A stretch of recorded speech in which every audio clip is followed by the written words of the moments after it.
Hi எல்லோருக்கும் வணக்கம். நான் உங்கள் தோழி ரம்யா. ஃப்ரெண்ட்ஸ், இன்றைக்கி வந்து இந்த ஒரு காதி காட்டன் சாரீக்கு வந்து ஒரு ஸ்கேலப் டிசைன் வச்சு ஒரு ப்ளவுஸ் வந்து கட் பண்ணி வச்சுருக்கேன். இப்போ இந்த ஸ்கேலப் வந்து எப்படி தைக்கிறதுன்னு சொல்லிட்டு பார்க்கலாம். அதுக்கு முன்னாடி சுடிதார் ஒன்று வந்து கட் பண்ணி வச்சுருக்கேன். இதுவும் வந்து சேம் ஒரே அளவு தான் இந்த சாரியோடு கொடுத்துருக்காங்க. அதுக்கப்புறம் இது வந்து ஒரு எம்ப்ராய்டரிங் ப்ளவுஸ், இதுவும் வந்து ஸ்டிச் பண்ணோம். இது வந்து ரெடிமேட் கப் வந்து வச்சு ஸ்டிச் பண்ண சொன்னாங்க. நான் இது வீடியோ எடுக்கணும்னு நினச்சேன், டைம் இல்லை, அதனால் எடுக்க முடியல. பிரின்சஸ் கட்டில் ரெடிமேட் கப் வச்சு உங்களுக்கு வந்து ஸ்டிச்சிங் வீடியோ வேணும் அப்படின்னா சொல்லுங்கள். நான் வந்து அடுத்தது ஏதாவது ரெடிமேட் கப் வந்து வைக்கும்போது உங்களுக்கு கண்டிப்பாக வீடியோ வந்து நான் போடுறேன். அதுக்கப்புறம் நூல் வாங்கிட்டு வந்திருந்தேன். ரொம்ப நாள் ஆச்சு நூல் வாங்கி, அதனால் வந்து கொஞ்சம் ஒரு 200 நூல் வந்து வாங்கிட்டு வந்திருந்தேன். நூல் வந்து நான் வர்தமான் வந்து வாங்குவேன். வர்தமானில் எல்லோ கலர் டியூப் வந்து வாங்குவேன். வேறு எந்த நூலுமே எனக்கு வந்து செட் ஆகாது. இது தான் நான் அதிகமாக யூஸ் பண்ணுவேன். இது யூஸ் பண்ணுறதுனால இதுவுமே பார்த்திங்கன்னா இப்போ ஒவ்வொரு நூல்லாம் வந்து கொஞ்சம் டைட்டாக வருது. டைட்டாக வரும்போது கொஞ்சம் லூஸ் பண்ணி விட்டு ஸ்டிச் பண்ணால் கரெக்டாக இருக்கும். நூல் வந்து நீங்கள் என்ன ரேட்டுக்கு வாங்குறீங்கன்னு சொல்லுங்கள். இங்கே வந்து 100 நூல் எடுத்தால் ஒரு ரேட்டு, கம்மியாக எடுத்தோம் அப்படின்னா 5 ரூபா வந்து போட்டு கொடுக்குறாங்க. இப்போ வந்து இங்கே நூல் வந்து 350 அப்படின்னா இப்போ ஒரு 50 காசு ஏறி இருக்குது, 4 ரூபான்னு சொன்னாங்க. நான் வந்து பழைய ரேட்டுக்கு தான் வாங்கிட்டு வந்திருந்தேன். அப்பப்போ கொஞ்சம் கொஞ்சம் வாங்குறதுக்கு இந்த மாதிரி 100 நூல் ஒன்றா வாங்கிட்டீங்க அப்படின்னா ரேட்டும் கொஞ்சம் கம்மியாக இருக்கும். எப்படி இருந்தாலும் தைக்கிறவங்களுக்கு நூல் வந்து யூஸ்ஃபுல்லாக தான் இருக்கும். அதனால் 100 நூல் வாங்கிக்கோங்க. கம்மியாக வாங்கும்போது 5 ரூபாங்கும்போது உங்களுக்கு நூல் ரேட் வந்து அதிகமாகுதில்ல, அதனால். இந்த ப்ளவுஸ் பார்த்திங்கன்னா பேக் சைடு வந்து போட் நெக்கும், ஃப்ரண்ட்டில் வந்து நார்மல் நெக்கும் தான். இப்போ நார்மலாக வந்து நான் போட் நெக் அகலம் வச்சு கழுத்தோட இறக்கம் வந்து ஒரு 3 இன்ச்சில் வந்து ஃபஸ்ட்டு மார்க் பண்ணி கட் பண்ணியிருக்கேன். அதுக்கப்புறம் கீழே வந்து அவங்களோட அளவு ப்ளவுஸில் என்ன இறக்கம் இருக்கோ, 9 இன்ச்சோ இல்லை 10 இன்ச்சோ எவ்வளோ இருக்கோ அந்தளவு வந்து வச்சு அதில் வந்து நம்ம அந்த ஸ்கேலப் டிசைன் வந்து கொடுத்துக்கலாம். இப்போ நம்ம மேலே வந்து போட் நெக்குக்கு கொஞ்சம் அகலம் அதிகமாக கொடுத்துருப்போம். அதே அகலம் வந்து கீழே இந்த ஸ்கேலப்புக்கு கொடுக்கணுமான்னு கேட்டால் தேவையில்லை. கொஞ்சம் நம்ம கழுத்தோட அகலத்தை வேணால் கம்மி பண்ணிக்கலாம்.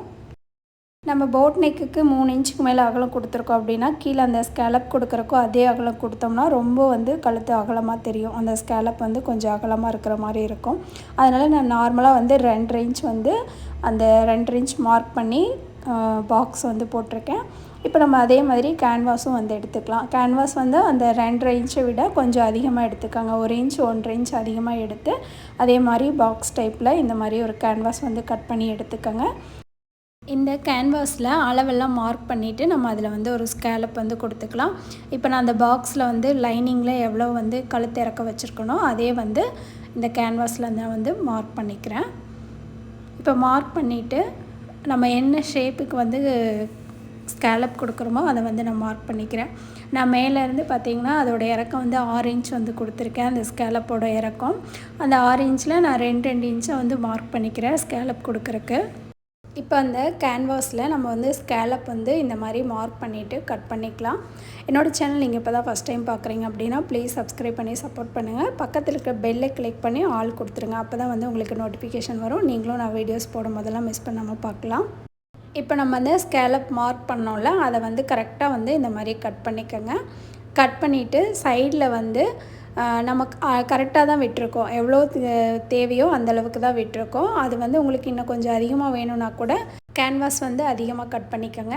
இப்போ இந்த கேன்வாஸை நம்ம ஒரு லைனிங் மேலே வச்சு கட் பண்ணிக்கலாம். அதே அளவுக்கு கட் பண்ணிக்கலாம்.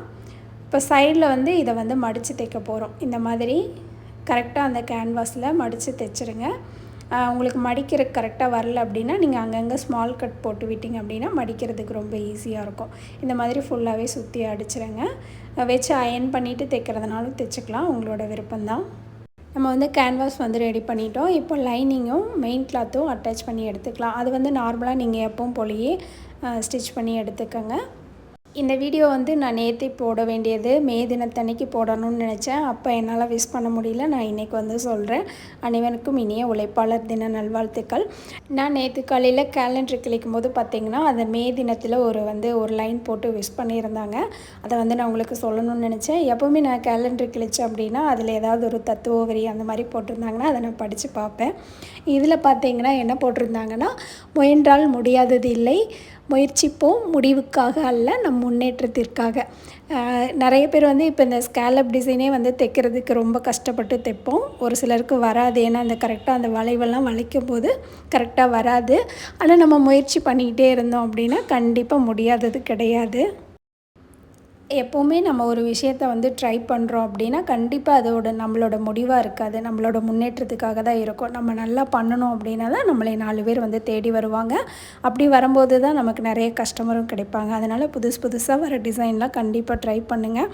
எதுவுமே வந்து இது நமக்கு வராது, இதெல்லாம் நமக்கு தைக்க தெரியாது அப்படின்னு நினைக்காதீங்க. எதை உங்கள் கஸ்டமர் கேட்டாலும் நான் பண்ணித்தரேன்னு சொல்லி தைரியமாக வாங்குங்க. வாங்கிட்டு ஃபஸ்ட்டு உங்களுக்கு ட்ரை பண்ணி பார்த்துட்டு அடுத்தது வந்து அவங்களுக்கு செஞ்சு கொடுங்க. எதுவுமே வந்து கொஞ்சம் கொஞ்சமாக பண்ண நமக்கு வந்துடும். எதுவுமே வந்து எடுத்தோன்னவே எதுவும் வராது. இது வந்து நான் பிகினர்ஸ்க்காக மட்டும் சொல்கிறேன். கண்டிப்பாக இதெல்லாம் நீங்கள் வந்து ட்ரை பண்ணி பாருங்கள். இப்போ நம்ம அந்த ஸ்கேலப் வச்சு அந்த கேன்வாஸை மெயின் கிளாத்துக்கு மேலே லைனிங் பக்கம் வைக்கக்கூடாது. ப்ளவுஸோட மெயின் கிளாத் பக்கம் மேலே வச்சு நீங்கள் தைச்சிருங்க. நம்ம அந்த கேன்வாஸ் ரெடி பண்ணதை மெயின் கிளாத்துக்கு மேலே வைக்கும் போது கரெக்டாக சென்டரெல்லாம் பார்த்து வைங்க. சென்ட்ரு அந்த எவ்வளோ இறக்கம் கொடுக்குறீங்களோ அதெல்லாமே கரெக்டாக பார்த்து வைங்க. அது தைக்கிறதுக்கு முன்னாடி சென்டரில் ஒரு பின் வச்சு பின் பண்ணிக்கோங்க, துணி வந்து நகராமல் இருக்கிறதுக்காக. அது தைச்சதுக்கப்புறம் நடுவில் வந்து கட் பண்ணி விட்டுட்டு கரெக்டாக அந்த கேன்வாஸ் அளவுக்கு கட் பண்ணாமல் கேன்வாஸ்லேருந்து கொஞ்சம் தள்ளி துணி ஒரு பாயிண்ட் அளவுக்கு துணியை வந்து விட்டு கட் பண்ணிங்கன்னா ஸ்மால் கட் போட்டு திருப்பும் போது உங்களுக்கு வந்து எதுவும் வந்து அந்த தையலுக்கு பக்கத்தில் போகாமல் இருக்கும். இப்போ வந்து கேன்வாஸ் வந்து உள்பக்கமாக திருப்பினதுக்கப்புறம் அதை ஒட்டி ஓரத்துலேயே வந்து ஒரு தையல் போட்டுருங்க. இல்லை மேலே ஒரு அயர்ன் பண்ணனாலும் நீட்டாக இருக்கும். அதுக்கப்புறம் வந்து மேலே வந்து நம்ம அந்த ரவுண்டுக்கு வந்து ஒரு பீஸ் கொடுத்து அப்படியே வந்து திருப்ப போகிறோம். நான் வந்து சாரீ மெயின் கிளாத் ப்ளவுஸோட பீஸ் வந்து கொடுத்து அப்படியே ஒரு 1/2 இன்ச்சுக்கு வெளியில் தெரிகிற மாதிரி மடித்து தைக்கிறேன். நான் வந்து மேலே அந்த ரவுண்டு தனியாகவும் கீழே வந்து ஸ்கேலப் டிசைன் வந்து தனியாகவும் தான் கொடுத்துருக்கேன். அப்படியே அந்த ரவுண்ட்லேருந்து ஓப்பன் பண்ணி ஸ்கேலப் வந்து கொடுக்கல. நீங்கள் ஒரு வேளை ஏன்னா இது வந்து கழுத்துக்கு அகலம் வந்து கரெக்டாக வச்சிங்கன்னா தான் இது சரியாக வரும். இல்லை அப்படின்னா நீங்கள் நடுவில் ஓப்பன் கூட கொடுத்துக்கோங்க. புதுசாக வந்து போட் நெக் வந்து ட்ரை பண்ணுறீங்கன்னா நடுவில் வந்து ஓப்பன் கொடுத்து பட்டன் வச்சிட்டிங்கன்னா அதில் கொஞ்சம் உங்களுக்கு லூஸ் வந்து கிடைக்கும். அந்த போட் நெக்கோட அகலம் வந்து கரெக்டாக கொடுக்காம ஸ்கேலப் கொடுத்தீங்க அப்படின்னா உங்களுக்கு கரெக்டாக வராது. இந்த நெக்கோட அகலம் வந்து கரெக்டாக இருக்காது. அதை வந்து நீங்கள் கரெக்டாக வந்து பார்த்துக்கோங்க. இப்போ இந்த ப்ளவுஸ் வந்து ஃபுல்லாகவே முடிச்சாச்சு. இதோட ஸ்லீவுக்கு வந்து இந்த மாதிரி நான் வந்து பஃப் கொடுத்து கையில் வந்து அந்த பார்டர் வந்து கொடுத்துருந்தேன். இது வந்து அடுத்த நாள் எடுத்த வீடியோ. நான் அந்த ஃபஸ்ட்டு ஒரு காட்டன் சுடிதார் 3 வந்து கட் பண்ணேன். அந்த சுடிதார் வந்து முடிச்சிருந்தேன். இப்போலாம் வந்து வெயில் அதிகமாக இருக்கிறதுனால காட்டன் சுடிதார் தான் அதிகமாக வந்து கேட்குறாங்க. இப்போ ரொம்பவும் ஹெவியாகவும் வேலை செய்கிறதில்ல. ஏன்னா ரொம்ப வெயில் ஜாஸ்தியாக இருக்கிறதுனால லிமிட்டாக தான் ஒரு நாளைக்கு இவ்வளோன்னு தான் நான் வந்து ஸ்டிச் பண்ணிக்கிறேன். வெயில் ரொம்ப ஜாஸ்தியாக இருக்குது, எல்லோரும் பார்த்துருங்க. நம்ம மிஷினில் வேலை செய்கிறதுனால பாடி வந்து ரொம்ப ஹீட் ஆகும். நான் வந்து இந்த மாதிரி ஹீட்டெல்லாம் ஆகாமல் இருக்கிறதுக்காக அதிகமாக பாதாம் பிசின் தான் சாப்பிடுவேன். கொஞ்சம் ஃப்ரூட்ஸ் எல்லாம் எடுத்துக்கோங்க. ஆனால் நல்லாவே வந்து பாதாம் பிசின் வந்து நல்லா சூப்பராக வந்து ஒர்க் ஆகும். நீங்கள் கண்டிப்பாக அதை ட்ரை பண்ணுங்கள். நான் பகலில் ஊற வச்சுட்டு நைட்டு தூங்குறதுக்கு முன்னாடி சாப்பிட்டுட்டு படுக்கலாம். இல்லைனா காலையில் எழுந்திரிச்சு வெறும் வயிற்றில் சாப்பிட்டிங்கனாலும் நல்லாயிருக்கும். அந்த பேண்ட்டு ப்ளவுஸு எல்லாமே வந்து ஓவர்லாக் போட வேண்டியது இருந்தது. அதெல்லாம் போட்டு மடித்து வச்சுட்டு அன்றைக்கி வந்து இது நான் காலையில் வந்தோடனே எடுத்திருந்தேன். கரண்ட் இல்லை. காலையில் 9 மணிலேருந்து மத்தியானம் 2 மணி வரைக்கும் 12 மணி வரைக்கும் கரண்ட் இல்லைன்னு சொல்லியிருந்தாங்க. கரண்ட் இல்லாமல் உண்மையாக கடையில் இருக்கவே முடியல, அவ்வளோ ஹீட்டாக இருக்குது. கரண்ட் இல்லை அப்படின்னாவே நான் வந்து கட் பண்ணி தான் வைப்பேன். அன்றைக்கி வந்து ஒரு 3 செட்டு சுடிதார் மட்டும் கட் பண்ணேன். வேறு எதுவுமே கட் பண்ணல. ரொம்ப ஹீட்டாக இருந்ததுங்கிறதுனால அதை மட்டும் கட் பண்ணி வச்சுட்டு சும்மா தான் உட்காந்துருந்தேன். இப்போ வெயிலுங்கிறதுனால கரண்ட் இல்லை அப்படின்னா கடையில் இருக்கவே முடியல, அவ்வளோ ஹீட்டாக இருக்குது. எப்போவும் இல்லாத அளவுக்கு தான் ரொம்ப வெயில் ஜாஸ்தியாக இருக்குது. இது வந்து அளவு சுடிதார் வந்து கொடுத்துருந்தாங்க. 3 ட்ரெஸ் வந்து இதில் கட் பண்ண வேண்டியது இருந்தது. நான் வந்து ஒரு 5 செட்டு வரைக்கும் கட் பண்ணுறதுனா ஒன்றா போட்டு கட் பண்ணுவேன். அதுக்கு மேலே நிறையா இருந்தது அப்படின்னாலும் ஒரு 5 செட் கட் பண்ணிவிட்டு அப்புறம் மறுபடியும் வந்து எத்தனை இருக்கோ அதை வந்து தனியாக கட் பண்ணுவேன். நிறைய வச்சு கட் பண்ணாலும் கையெல்லாம் வந்து கொஞ்சம் வலிக்கிற மாதிரி இருக்குது. அதனால் 5 செட்டு வந்து கட் பண்ணுவேன். அதே மாதிரி பேண்ட்டு ரொம்ப காட்டன் கிளாத்து கட் பண்ண முடியல அப்படின்னாலும் மடித்து போடுறது ஒன்றா போட்டுட்டு பீஸ் மட்டும் ஒரு 3 பீஸ் 4 பீஸ் எடுத்து அப்படி கட் பண்ணிப்பேன்.